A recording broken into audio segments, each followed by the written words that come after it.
हमारी film industry जो है अभी ज़वाल पज़ीर है, तो इसका जो है इल्ज़ाम आप किसे देंगे? कौन ज़िम्मेदार है इसका? इसका जो ज़िम्मेदार देखें किसी को नहीं ठहराया जा सकता, क्योंकि वक्त के साथ हर चीज़ जो है डेवलप होती है।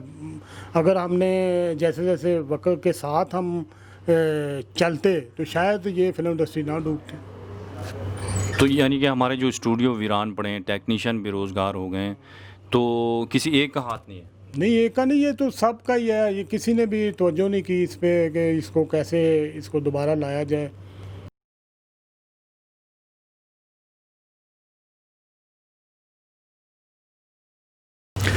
अस्सलाम वालेकुम नाज़रीन, मैं हूं आपका होस्ट, आपका दोस्त मुस्कुराहट टीवी की तरफ से इस्माइल जमाल। तो आज जिन शख्सियत से मैं आपको मिलवाने जा रहा हूं, उनका बड़ा अहम किरदार है। अगर किसी फ़िल्म या ड्रामे कि वो बेस कमज़ोर हो तो वो ड्रामा या फ़िल्म किसी काम के नहीं रहते।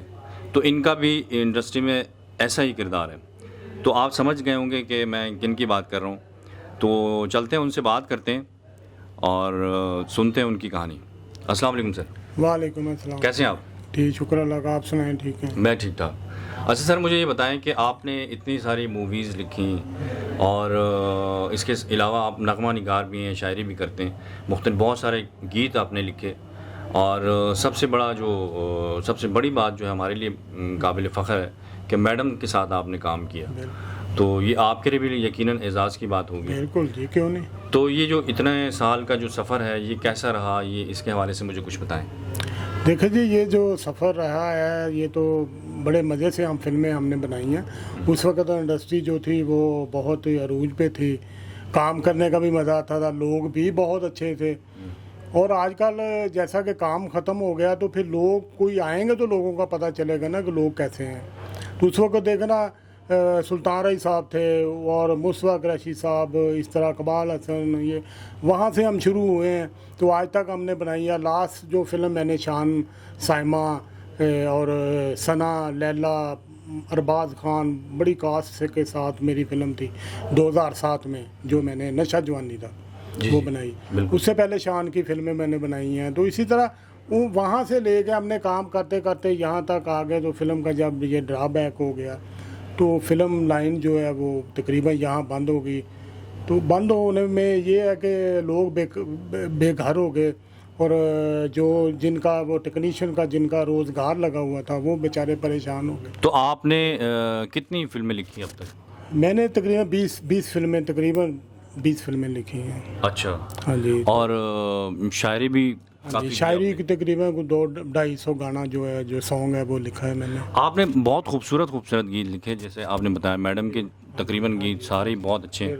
तो इतने खूबसूरत गीत लिखने के पीछे क्या इश्क करना ज़रूरी है या ये खुदादाद सलाहियत होती है? जी, इश्क भी करना ज़रूरी नहीं होता, इश्क तो हो जाता है ना। इश्क को बंदा को ज़रूरी नहीं होता कि मैंने अब इश्क करना, नहीं, वो तो हो जाता है। हाँ, तो ये वो तो फिर उस वजह से फिर ये पोइट्री इतनी अच्छे अल्फाज निकलते हैं? नहीं, ये उस वजह से नहीं है। ये तो एक बस एक अल्लाह की तरफ से एक तख्लीक थी। और वो जब शौक़ पैदा हो गया कि मैं शायरी करूं, तो जब मैं लिखने बैठता हूं तो मुझे आमद होती है। वरना अदरवाइज़ आप मुझे ये नहीं कहते कि ये बंदा शायर है। तो आमद के लिए कोई ख़ास इन्वायरमेंट की, माहौल की ज़रूरत पड़ती है या नहीं? वो लोग पड़ती होगी, जो बड़े बड़े शायर हैं जो कि आप देखते हैं, सुना भी होगा, उनको होगी। मगर अल्हम्दुलिल्लाह हमें ऐसी कुछ किसी चीज़ की रिक्वायरमेंट की ज़रूरत नहीं। अच्छा, तो मैडम के लिए जो आपने गीत लिखे मशहूर जो बहुत फेमस हुए, तो हमारी आवाम को ज़रा बताएं। वो मैंने लिखा था अखियों नहीं बदनाम न करना, वो लिखा। और वो मैं तो करांगी तेरी पूजा, वो लिखा। फिर प्यार तेरे विच तेज़ मिर्चां, वो लिखा।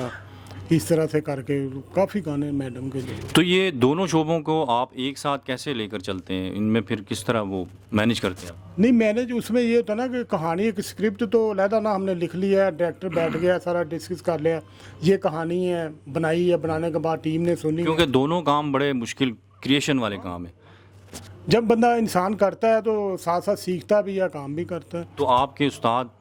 मेरे मोहम्मद कमाल पाशा साहब हैं मेरे उस्ताद राइटर में। मतलब कि जो सॉन्ग राइटर है उसमें मेरे उस्ताद थे, अल्लाह उनको जन्नत में घर दे, वारिस लुधियानवी साहब। अच्छा, माशाल्लाह।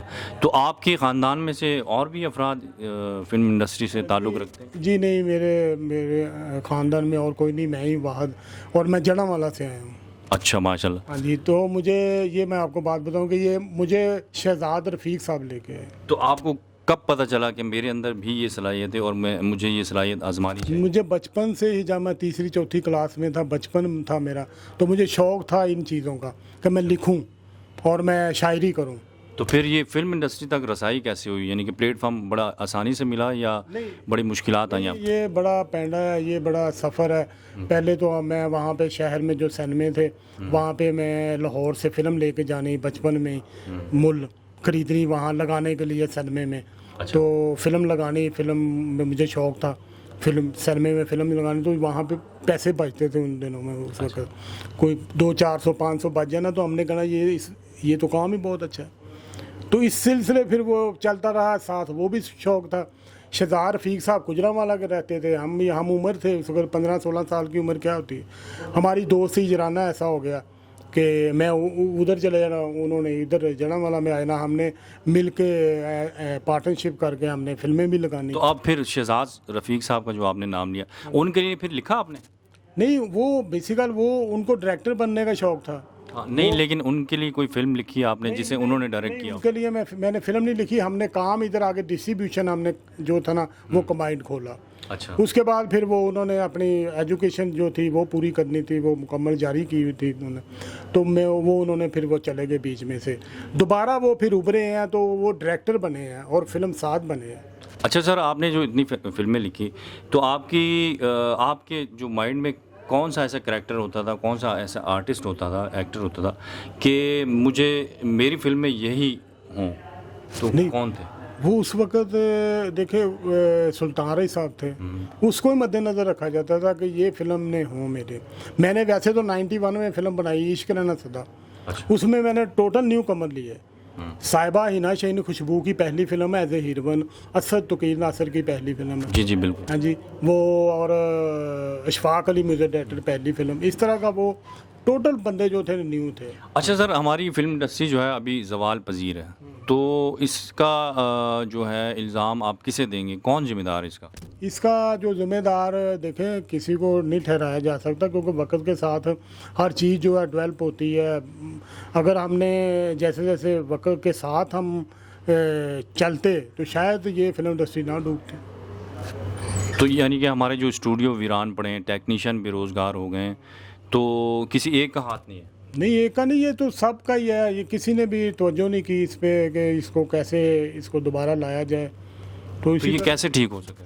ये अब देखें, ये मुझे तो नहीं लगता कि लाहौर में अगर ये इंडस्ट्री कुछ दोबारा ठीक हो, मुझे तो नहीं लगता। यानी रिवाइवल का कोई चांस नहीं? मुझे नहीं, ऐसा कोई नहीं चक्कर। तो आपके घर वालों को फिर एतराज़ होता था कि ये आप किस शोबे में चले गए? देखिए, पहले स्टार्ट तो था, मगर बाद में वो इंसान कॉम्प्रोमाइज़ कर ही जाता है ना। अच्छा, तो शादी आपने फिर इसी फील्ड से की या अपने घर वालों? नहीं, मेरी अरेंजमेंट शादी है वो। अच्छा, यानी ख़ानदान से की। तो आपके बच्चों में से भी इस फील्ड में? नहीं, कोई नहीं बच्चा। मेरे एक बेटी है बस, माशाल्लाह। अच्छा। वो भी 11 साल की हुई है। तो अगर वो इस फील्ड में आना चाहे तो फिर रुकावट बनेगी? नहीं, वो आना ही नहीं चाहेगी। वो डॉक्टर बन रही है। अच्छा, यानी कि वो शोबा ही मुख्तलिफ है। हाँ जी। अच्छा सर, आपने इतनी सारी जो फिल्में लिखी, उसमें से आपकी फेवरेट फिल्म कौन सी थी? उसमें मेरी वो थी ये मस्ताना माही। वो उसमें सुल्तान रही साहब थे, उमर शरीफ था, आरो लोहार था। बड़ी अच्छी कहानी थी फिल्म की। अच्छा, यानी कि वो आपकी फेवरेट फिल्म थी। और आपने जो सॉन्ग लिखे उसमें से सबसे जो आपको फेवरेट लगता हो, सुनने में मज़ा आता हो और अच्छा लगता हो, वो कौन सा? वो मुझे ये जो एक नसीबो लाल का गाना हिट हुआ है, जान जान कह के मेरी जान कर लेना है। अच्छा। मुझे वो बहुत अच्छा लगता है। तो मैडम का कोई ऐसा गाना नहीं? नहीं, मैडम के गाने तो ऐसे हैं कि बंदा सुनता है तो सुनता ही रहता है। वो मैंने लिखा था, मर जावांगी उस दिन जिस दिन आवे कोई दूजा, प्यार तो होर भी बढ़िया कर दिया, मैं तो करांगी पूजा। अच्छा, मैडम के हवाले से मैं आपसे ये पूछना चाहूँगा कि वो बहैसियत इंसान कैसी थी, आपके साथ कैसा रवैया उनका था, क्योंकि आपने उनके लिए लिखा? जी, वो बहुत अच्छी एक खातून थी, बहुत नाइस। हमारा देखे सरमाया था वो पाकिस्तान का। कोई शक नहीं। हाँ जी, वो बहुत नाइस औरत थी। इसमें कोई शक नहीं। अच्छा, यानी कि आप उनको मिस करते हैं। बिल्कुल बिल्कुल बिल्कुल। और राही साहब के हवाले से कोई यादगार वाक़या? ये जो यादगार वाक़या ये है कि ये सुल्तान राही साहब तो ऐसे इंसान थे कि वो तो हर बंदे को साथ लेके चलते थे, कि कोई बंदा कि मेरी तरफ से कोई किसी को कोई शिकवा कोई गिला ना तो हो। आपके साथ कोई यानी कि पर्सनली कोई ऐसा वाक़या मेरे पेश साथ आया? पर्सनली ये था कि मेरी फ़िल्म का मसाना माही का सेट लगा हुआ था एवेन्यू में, तो उमर शरीफ था वहाँ पे सेट पे, सुल्तान राही साहब थे और बड़ी कास्ट थी। तो उसमें ये था कि मेरी कोई पेमेंट का मसला बन गया। कल शूटिंग है, मसलन रात को मैंने उनको कहा, उनका सेक्रेटरी शहबाज साहब वो आए, मैंने कहा भाई कल शूटिंग नहीं करनी, कैंसिल कर दो। तो वो कहता कि वो कैसे, क्योंकि राही साहब बूम पीरियड था, राही साहब की डेटों का मसला था। वो कहते यार बाद में ऐसे हो गया ऐसे हो गया। मैंने कहा यार मजबूरी है। वो चला गया, एवेन्यू जाके बताया कि ऐसे ऐसे गाम साहब की शूटिंग कैंसिल हो गई, बुला के लाओ। मैं चला गया, मैं गया तो मुझे कहना क्या बात है, मैंने कहा ये मसला है। उन्होंने कहा मुझे कितने देने थे, मैंने कहा 50,000। तो और कितने चाहिए, मैं कहा 2 लाख हो। तो उन्होंने उसी वक्त मुझे 2 लाख दिए, राही साहब ने? राही साहब ने। और मेरा वो सेट पूरा मुकम्मल हुआ। मैं फिर 15 दिन के बाद जाके उनके घर में दे के आया 2.5 लाख। अच्छा, माशाल्लाह। अच्छा सर, इसमें जो आपने फेवरेट आपके, आप जब लिखते थे तो उसमें आपकी कोशिश क्या होती थी कि कौन सा डायरेक्टर है जो मेरी फिल्म को डायरेक्ट करे, मेरे स्क्रिप्ट को डायरेक्ट करे? देखिए डायरेक्टर जो होता है ना वो तो एक नया बंदा भी जो एसोसिएट होता है उसको भी काम करवाएं तो वो भी उसका भी जहन, यानी कि आपके जहन में हो ना कि ये मेरे स्क्रिप्ट से मुकम्मल इंसाफ करेगा, तो वो कौन से थे? वो उसमें मैंने ये अभी फिल्म जो बनाई ना नशा जवानी तक, उसमें मेरी डायरेक्टर थे मैडम संगीता। मुझे उनसे कोई तकलीफ नहीं हुई, वो कमाल औरत है, नाइस है बिल्कुल। तो कभी ऐसा भी हुआ कि आपने सॉन्ग लिखा तो आपने लिखा कि मैडम के लिए, कि मैडम ही गाएंगी, लेकिन वो गवाह किसी और से दिया गया और वो आपके मयार पर पूरा ना उतरा हो? नहीं, ऐसा हुआ नहीं कभी। ऐसा हुआ नहीं कभी। अगर हमने मैडम के लिए बनाया तो मैडम नहीं गाया। अच्छा, यानी कि इस तरह की कभी शिकायत नहीं हुई, अगर नई फिल्म के हवाले से, नई शायरी के हवाले से, शायरी के वाले से दोनों तरफ से कुछ भी नहीं दोनों हुआ? कुछ। अच्छा, तो आप अपनी सेहत का कितना ख्याल रखते हैं? सेहत का, सेहत देखे जी उस वक्त तो सेहत का ख्याल ही नहीं था। बेटैमा खाना खा लिया, जाके सो गए, क्योंकि रात को चले गए, दिन को फिर उठे आ गए। मतलब बिज़ी इतने होते थे कि घर वालों को भी टाइम नहीं इतना। तो उसके बाद बाजारी खाने खा लिए, ये कर लिया वो कर लिया, फिर उसका नतीजा ये हुआ कि बाईपास कराना पड़ा।